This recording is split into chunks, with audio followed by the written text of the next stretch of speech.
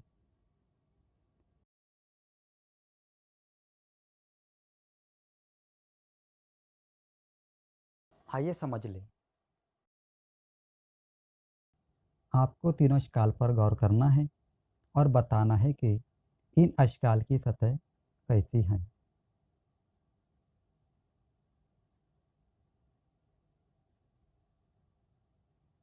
यहाँ अशकाल पर गौर करेंगे तो मेज़ और तख्ती की सतह हमवार है, जो कि एक लामहदूद सतह का हिस्सा है, जबकि गैस सिलेंडर की सतह हमवार नहीं है।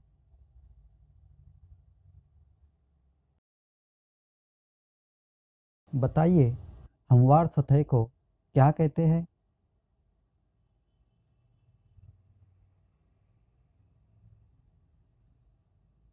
रियाजी की ज़बान में हमवार सतह को मस्तवी यानी प्लेन कहते हैं। याद रखिए कि मस्तवी ये तमाम सिमतों से लामहदूद होती है। बाज़ी शक्ल पर अगर आप गौर करेंगे, इसका नाम एच है और इसके चारों सिमतों में तीर के निशानात बने हुए हैं। ये तीर के निशानात मस्तवी के लामहदूद होने को जाहिर करते हैं। क्या बयास का सफ़ा ये मस्तवी का हिस्सा है? बताइए। जी हाँ, बयास का सफ़ा ये मस्तवी का हिस्सा है। क्या बयास की उफ़क़ी यानी जो आड़े लकीरें हैं, आगे बढ़ाने पर एक दूसरे से मिलती है? क्या बयास की उफ़क़ी यानी आड़ी लकीरें आगे बढ़ाने पर एक दूसरे से मिलती है? नहीं मिलती। बयास की उफ़क़ी यानी आड़ी लकीरें आगे जितनी चाहे बढ़ा लो, ये लकीरें एक दूसरे से नहीं मिलने वाली।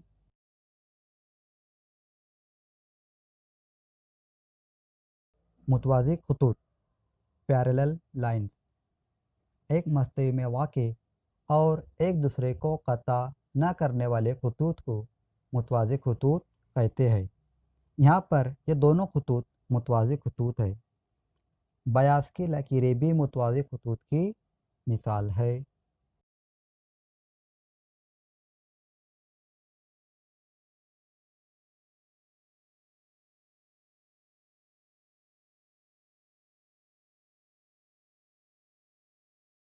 तस्वीर में खेल का मुशाहिदा कीजिए। इस खेल में हम खत्ती और गैर हम खत्ती खिलाड़ी मुतवाज़ी खतूत